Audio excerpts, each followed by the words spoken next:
भारतीय महासागर के समुद्री लुटेरे, आधुनिक खतरा और संघर्ष।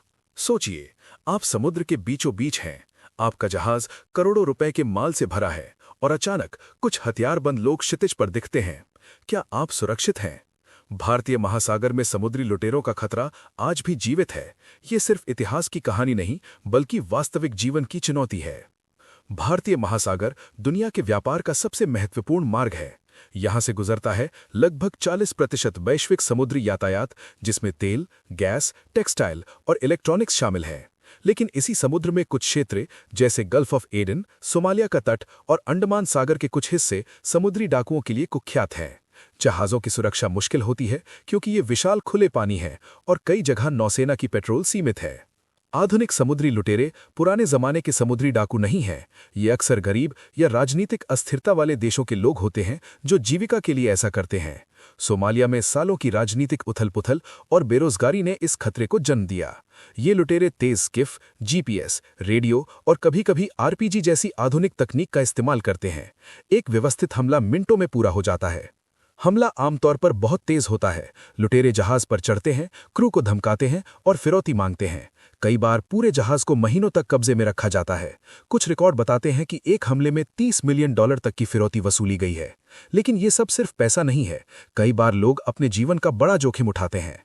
समुद्री डाकू केवल जहाज़ों और माल पर हमला नहीं करते, उनके शिकार बनते हैं लोग, कप्तान, नाविक और दल। कई बार उन्हें महीनों तक बंदी बनाकर रखा जाता है। मानसिक आघात, डर और अनिश्चितता उनकी जिंदगी बदल देती है। एक जहाज के कप्तान ने बताया कि रात में हर लहर के साथ डर बढ़ता था और हर दिन लगता था कि ये उनका आखिरी दिन हो सकता है। दुनिया ने इस खतरे का मुकाबला करने के लिए कदम उठाए। अमेरिका, भारत, यूरोपीय संघ और अन्य देशों की नौसैनिक टीम्स लगातार भारतीय महासागर में पेट्रोल करती हैं। कुछ जहाज़ों पर निजी सुरक्षा दल तैनात किए जाते हैं। सैटेलाइट ट्रैकिंग, जीपीएस और उन्नत निगरानी तकनीक ने समुद्री डकैती की घटनाओं को बहुत घटा दिया है। 2011 के बाद समुद्री हमलों में लगभग 90% की कमी देखी गई है। लेकिन खतरा पूरी तरह समाप्त नहीं हुआ। गरीबी, राजनीतिक अस्थिरता और कमजोर लानुप्रवर्तन समुद्री डकैती को बढ़ावा देते हैं। समुद्री मार्गों की लंबाई और निगरानी की सीमित क्षमता भी लुटेरों को मौका देती है। इसलिए ये केवल सुरक्षा की समस्या नहीं, बल्कि सामाजिक और आर्थिक चुनौती भी है। आज तकनीक, अंतर्राष्ट्रीय सहयोग और समुद्री कानून का सही उपयोग करके इस खतरे को काफी हद तक नियंत्रित किया गया है। कंपनियां कंसोर्टियम्स में जहाज भेजती हैं, निजी सुरक्षा तैनात करती हैं और सरकारी नौसैनिक लगातार गश्त करते हैं।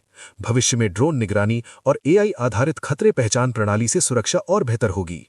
लेकिन समुद्र हमेशा अप्रत्याशित रहेगा।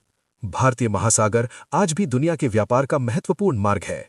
समुद्री लुटेरे भले ही अब कम हो गए हैं, हमें याद दिलाते हैं कि खतरा कहीं भी छुपा हो सकता है। अगली बार जब आप कोई ऑनलाइन ऑर्डर ट्रैक करें, याद रखें कि ये सिर्फ पैकेज नहीं है, ये समुद्र की कठिन यात्रा से गुजरता है और समुद्र की विशालता हमेशा अपने रहस्य छुपाए रखती है।